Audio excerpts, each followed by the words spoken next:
제가 이렇게 좀 갇혀 입고 나온 이유가 있죠. 오늘 주제는 신랑으로 오실 예수 그리스도를 맞이하는 마지막 때의 우리가 주제입니다. 사실 이 주제를 생각하게 된 건 기도하는 한 친구가 저한테 이렇게 얘기하는 거예요. 지원아, 너를 위해서 기도하는데 데살로니가 전서 말씀 중에 예수님의 재림에 대한 말씀을 주셨다 이러면서 이게 너한테 큰 위로가 될 것 같아 이러면서 전해줬어요. 그런데 그 당시에 저한테 그 말씀이 위로가 아닌 걸 발견했어요. 참 내가 뭘 기대하고 있었길래 신랑 되신 예수님이 곧 오신다는 이 말씀이 위로가 되고 있지가 않을까 하는 게 저에게 너무 큰 충격이었어요. 그런데 이게 비단 저의 문제뿐만이 아니라 많은 크리스천 청년들도 마지막 때에 대한 예수님이 다시 오실 거라는 거에 대한 기대감이 전혀 없는 것 같은 거예요. 그래서 참 이게 정말 시급한 문제다라는 생각이 들어서 주제를 함께 선정했습니다. 그래서 혹시 이 마지막 때에 대한 기대감이 없는 이유가 뭔지, 어떻게 하면 이 기대감에 대한 이 문제를 해결할 수 있을지 선교사님께 한번 여쭤보고 싶어요. 청년들이나 요새도 보면 이성에게 접근하는 두 가지 접근하는 있어요. 아주 불순한 의도는 이성에 대한 마음을 가지고 이미 가진 채로 이 사람의 호감을 사려거나 하면 대화로 접근하는 게 있고, 대화를 하다가 호감이 생기는 경우가 있고, 후자가 바람직하죠.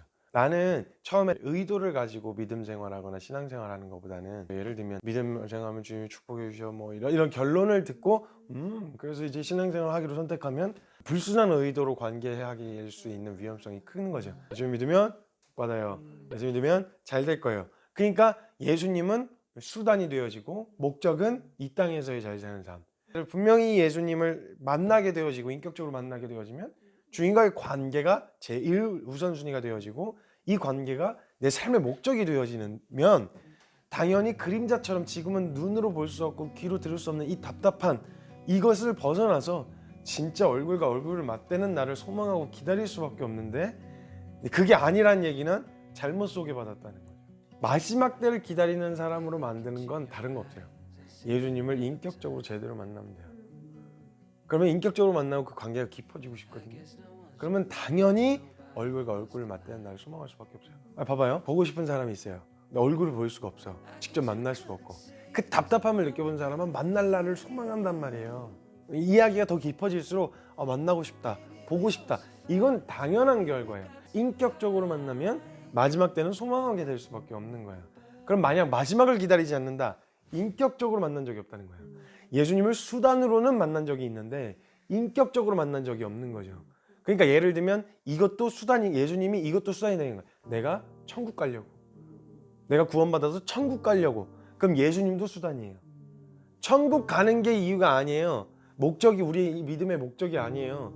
천국을 가려고 하는 이유는 뭐냐면 그날에는 그곳에서는 하나님을 얼굴을 맞댈 수 있기 때문에 그게 천국 가려고 하는 이유가 되어야지, 천국 자체가 목적이 되어지면 예수님도 수단이에요. 예수님을 믿어야 천국 가니까. 그러니까 최대한 나중으로 미뤄서 헌신과 최대한 결단을 마지막으로 미뤄서 제일 부러운 사람, 죽기 전에 회개한 사람. 시작 자체가 그런 기대로 시작한 관계는 사실 이 기대 자체와 목적이 바뀌기가 쉽지가 않아요. 왜냐면 그게 한 번쯤은 이루어질 때까지는 계속 그 기대를 품고 있을 거 아니야.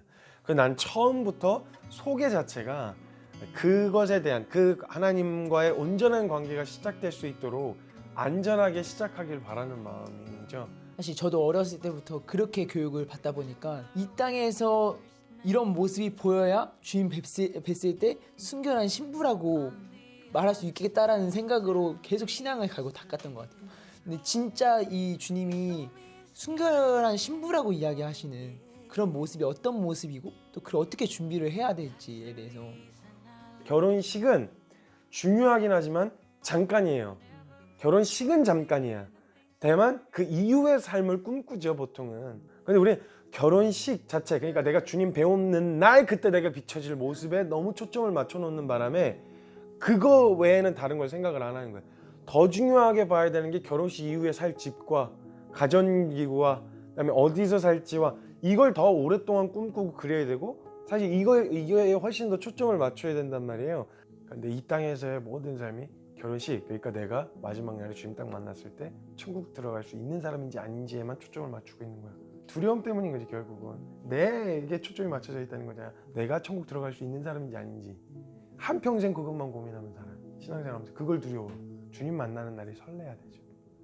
두려움이 돼서는 안 되고. 선교사님 얘기 들으니까 뭔가 지금의 교회가 또 제가 에베소 교회 같다는 생각이 드는 거예요. 그러니까 예수님이 곧 오시겠다고 말씀하셨는데 막 이런저런 사역을 준비하고 꼭 결혼식 준비하는 것처럼 너무 바쁜데 다 준비했는데 사랑을 잃어버린 거예요. 그러니까 처음 사랑을 잃어버렸다 이러면 끝장이잖아요. 사실 결혼식 때 웨딩드레스도 준비했고 화장도 다 했고 집도 있고 다 준비했는데 신랑에 대한 사랑이 없어. 와우, 그러면 진짜 비참하잖아요. 근데 뭔가 지금 한국 교회 또 내가 그러고 있지 않은가 하는 좀 두려움이 들어오는 것 같아요. 그래서 좀 질문은 사실 안 바쁠 수 없잖아요. 하나님의 사명에 내 삶을 헌신해서 드렸을 때 하나님의 일을 하고자 하는 열심이 내 안에 있고 안 바쁠 수 없는데 어떻게 첫사랑도 간직할 수 있는지 같이 좀. 요한계시록에 보면 7교회가 등장할 때 에베소 교회가 칭찬도 받고 책망도 받았던 교회였어요. 근데 그가 했었던 모든 칭찬받을 만한 그 사역과 일들이 단 한 가지의 이유로 아주 위험한 자리에 놓이게 됐어요. 그 모든 칭찬받을 만한 요소를 다 갖고 있는데 딱 하나 잃어버린 게 가장 치명적인 거였죠. 너희가 그걸로 이단도 분별해내고 사역도 활발하게 하고 그 모진 핍박 가운데서도 믿음을 지켜낸 거 내가 인정해. 근데 딱 한 가지 내가 책망할 것이 있는데 너희가 처음 사랑을 잊어버렸다. 아까 전에 말했듯이 제가 인격적인 교제로 먼저 시작되어야 된다고 얘기했잖아요. 근데 이제 그렇게 배우지 않으면 벌써 일부터 하는 거죠. 행위부터 하게 되어지는 거예요. 이게 하나님을 기쁘시게 할 수 있고 이게 신부로서 잘 단장하는 모습이라고 생각하기 때문에 신부로서의 단장은 주님과의 인격적인 교제예요. 인격적인 관계. 하나님을 사랑하기 때문에 사역하잖아요. 사역을 통해서 누릴 수 있는 은혜가 있어요. 사역 때문에 번아웃 되는 일이 없어요. 왜냐하면 사역을 하면 할수록 충전이 되거든요. 하나님을 사랑해서 하는 사역의 자리는 하나님의 마음을 공유하고 하나님이 맡기신 일을 하는 거잖아요. 그 자리에서 맡기셨을 때 반드시 내게 하시고 싶은 말씀이 있고 주시려는 은혜가 있다는 거거든요. 그럼 그 사역을 통해서 더 깊이 하나님의 마음을 공유하고 공감하고 누릴 수가 있어요. 근데 만약 사역을 통해서 번아웃 됐다, 나는 이걸 통해서 내가 하나님을 사랑하고 있다라는 걸 일로서 증명하려고 했는지 모른다는 거예요. 에베소 교회에서는 주님이 명확하게 제대로는 시작했는데 첫사랑을 잃어버렸다, 가다가 방향이 어긋났다, 지금 이 얘기를 하시는 거거든요. 이게 무슨 이야기냐면 첫사랑, 하나님과의 사랑이 시작됐다라고 하는 개념은 딱 하나밖에 없어요. 예수님을 인격적으로 만났을 때 하나님과의 온전한 사랑의 관계가 시작이 되려면 어떤 게 해결돼야 되냐면 존재적 죄인인 문제가 해결돼야 돼요. 그러면 이 하나님과의 사랑이 시작됐다라는 말 의미하는 뭐가 담겨 있냐면 죄인인 내가 예수님을 그리스도로 만났을 때. 그럼 자, 지금 에베소 교회가 이 첫사랑을 잃어버렸대요.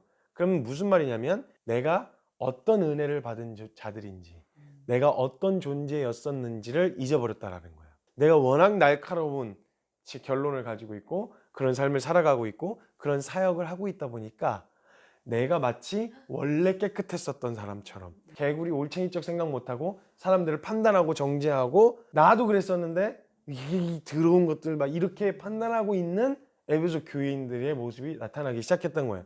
그러면서 그걸 책망하시면서 이야기하셨던 건 뭐냐면 너희가 어떤 은혜 받았는지 잊지마. 너희가 그 자리에 설 수 있었던 건 너희를 구원하신 은혜 때문인지 너희가 잘해서가 아니야. 한국 교회와 우리가 첫사랑을 잃어버렸다라는 말, 그 사역을 할 수 있는 존재로 바꾸신 은혜를 잊어버렸다라는 거예요. 되찾아오면 돼요. 다시 주셨던 은혜를 기억하면 돼요. 그래서 항상 모든 개혁은 돌아가는 개혁이었어요. 성경으로 돌아가자, 은혜로 돌아가자, 그다음에 복음으로 돌아가자, 십자가로 돌아가자, 예수 그리스도로 돌아가자, 여호와께 돌아가자. 이게 개혁이었어요. 다시 하나님과 교제하던 것으로 충분했던 그때의 시간, 사역의 열매에 막 목매어서 보여지는 것에 막 사이즈와 막 숫자와 이런 거에 얽매였던 시선을 다시 돌려서 하나님과의 온전한 관계로 다시금 돌아갔을 때 우리는 다시 사역에 대한 열매가 아니라 방향이 정확하게 마지막 때로 향하게 되어져요. 그래서 그거 외에는 기대할 수 없는 모진 핍박의 시기를 보낼 때 가장 순수했어요. 그때 뭐 사역이랄 게 뭐가 있어요? 내 신앙을 지키는 것밖에는 한 게 없잖아요. 교회를 뭐 키우자, 뭐 건축하자, 막 사이즈를 키운다 이런 거에 생각할 겨를이 없었어요. 그때는 마지막 때를 기다려라 말아 할 것도 없어요. 얼른 주님 뵙고 싶은 거예요. 그냥 단순해져요 사람이. 그래서 가끔은 그게 힘든 줄 알면서도 고난을 허락하시죠. 성도들을 정결케 하시는 작업이라고 하잖아요. 너 여기서도 믿음 잘 지킬 거야? 이걸 보고 싶으신 게 아니라 다 다른 요소들 다 거하고 주님의 관계로만 충분한 순전한 마음으로 불필요한 요소들을 다 제하시는, 어쩌면 주님이 우리에게 다른 시선을 뺏길 만한 요소를 제하시는 은혜의 시간일 수도 있다라는. 사실 우리 모두가 신부잖아요. 예수 그리스도의 신부이고 어쩌면 아직 결혼하기 전 예비 신부인데 예수님을 기다리고 있는 우리 모두에게 좀 해주고 싶으신 말씀이 있으시다면 어떤 말씀이실까요? 오늘 되게 신부처럼 입고 나왔네요. 천주교 신부처럼. 자, 내가 지금 마지막 때를 준비하는 사람인가 아닌가, 그리고 지금 잘 가고 있는 게 맞나 아닌가를 점검할 수 있는 아주 좋은 팁이 있어요. 그건 뭐냐면 주님이 다시 오신다라고 하는 소식이 내게 두려움인가 아니면 위로인가. 모든 것을 다 아시는 주님, 모든 것을, 내 모든 생각과 마음을 감찰하시는 주님이 나를 아신다라는 이 말이 내게 두려움인가 아니면 위로인가, 이 질문 앞에 함께 서보실 수 있었으면 좋겠어요. 그리스도인이 말도 안 되는 세상의 모함 앞에 할 수 있는 유일한 변명은 주님이 다 아신다 라는 말이에요. 그리고 주님이 곧 오신다, 주님이 아신다라는 말이 정말 정직하게 주님 앞에 섰다면 가장 큰 위로가 되어질 수 있을 거라는 거죠. 그 점검해 볼 수 있었으면 좋겠어요. 늘 저희가 클로징이 이 영상을 보는 사람들이었잖아요. 근데 하나 더 남기고 싶었던 게 예수님한테 한마디, 그러니까 다시 오실 예수님을 이제 곧 뵐 텐데 예수님께 좀 그런 기대함과 여러 가지 기다리는 그 마음을 좀 담아서 한마디 해주시면. 해주시죠. 맨날 저만 하는데 한마디씩. 처음 만났을 때 예수님한테 하고 싶은 말? 예수님 처음 뵀을 때 하고 싶은 말과 하고 싶은 거, 제가 진행을 하도록 하겠습니다. 네, 제가 이제 바통을 이어받아서 예수님을 만약 처음 만난다면 우리가 예수님한테 할 첫 마디, 주님은 우리에게 하실 첫 마디가 뭘까? 라는 것을 이제 기대하면 좋을 것 같고요. 저는 이제 주님께 들을 첫 마디가, 듣고 싶은 첫 마디가 착하고 충성된 종아 수고했다 라는 말이고, 제가 주님 앞에 드리고 싶은 말은 조금 이따가 하더라고요. 진행자분들에게 좀 여쭤보고 싶은 마음이 있었어요. 그래서 우리 승리한 전부터 하나님, 예수님을 처음 만났다, 재림하신 예수님을 처음 만났다, 하고 싶은 말이 있다면?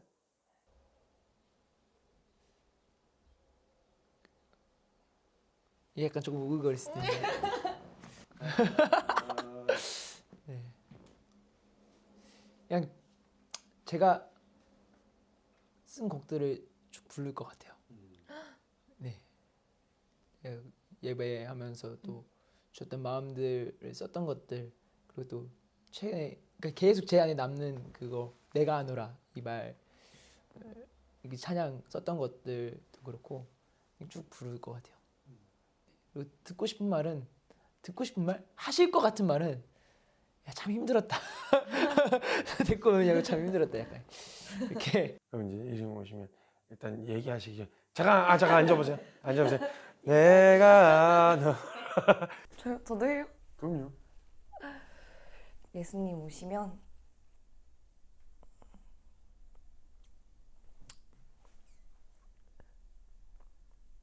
저는 별다른 말은 없이 아주 천박하게 춤을 출 것 같아요. 보여주세요. 한번 그러면 오케이 대사 뽀뽀뽀. 예수님 앞에서만 보여드릴 겁니다. 예수님 아니 근데 앞에서만. 왜 천박한 춤이냐면 나중에 어린 양의 혼인잔치에는 아주 막 고결하고 고고한 그런 신부들 말고 진짜 은혜 입은 고멜들만 모여 있을 거다 이렇게 이야기했었거든요. 그래서 전 진짜 오늘 선교사님이 그 은혜 입은 때를 기억하고 돌아가야 된다고 말씀하셨잖아요.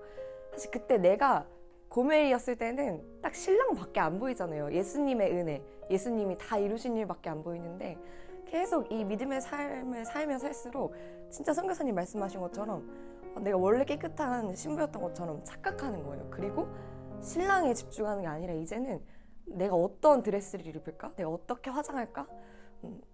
내가 어떤 신부로 사람들 앞에 뽐낼까를 막 고민하면서 사는 것 같은 거죠.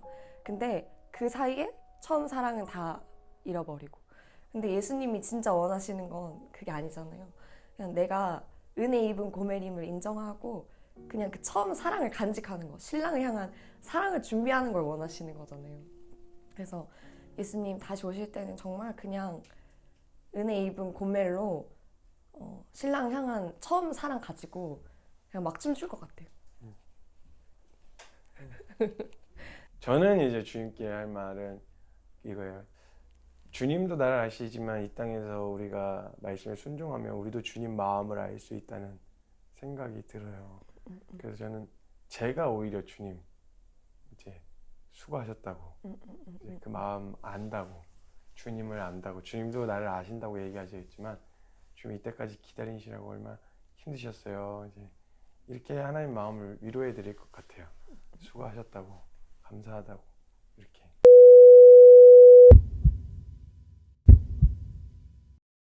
저희 찬양 촬영 중에 있습니다.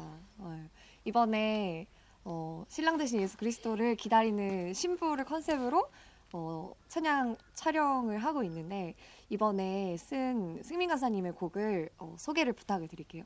이번 곡이 사실 코드블루 곡 중에 제일 어려웠던 것 같아요.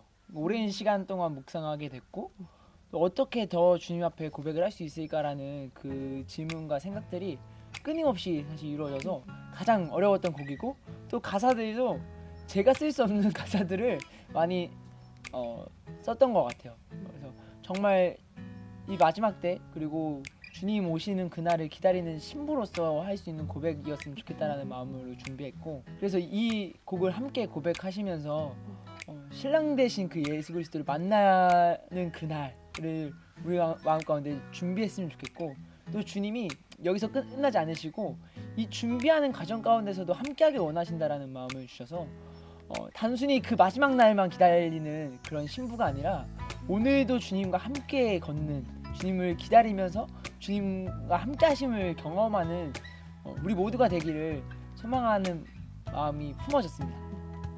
함께 믿음으로 걷고 있고 또 하나님의 약속이 성취되기만을 기다리고 있는 은혜 자매님이 함께 이번에 뮤직비디오에 참여해 주셨어요. 여기 박수 한번 칠까요? 예.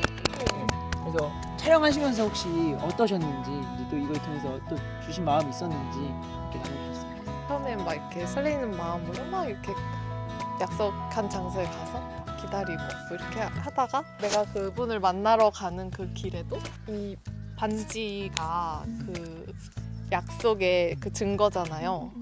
반지를 보면서 웃게 되고 너무 이렇게 시간이 많이 지났는데 언제 오시나?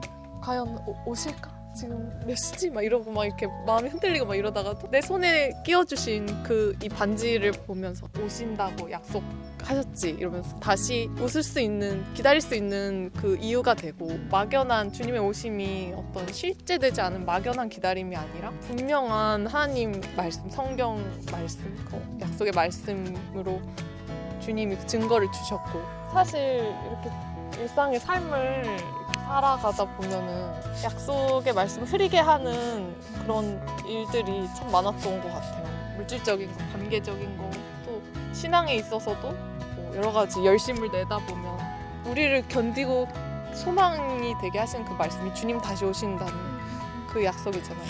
오늘 이 촬영을 통해서 정말 주님 다시 오신다는 것을 실제가 되어서 이렇게 주님이 알게 해주신 시간이었고 이 소망을 붙들고 주님을 기대하며 소망하며 매일을 살아가려고 합니다. 정말 주님만 기대합니다. 아멘. 네, 아멘.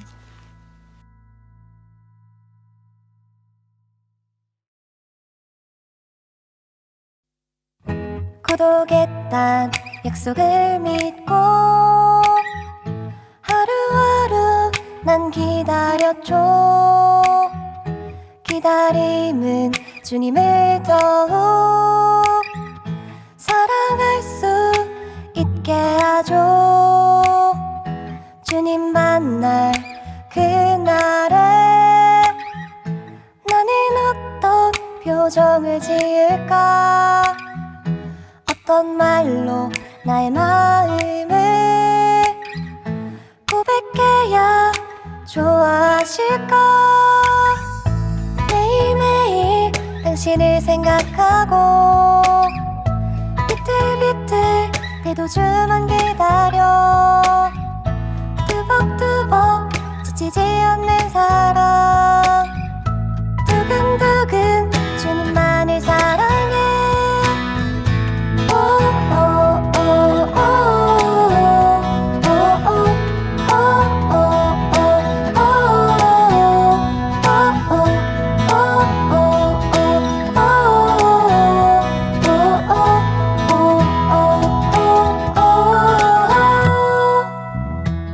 신랑 대신 예수님만을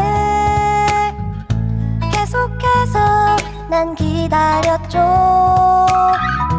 기다림은 주님을 더욱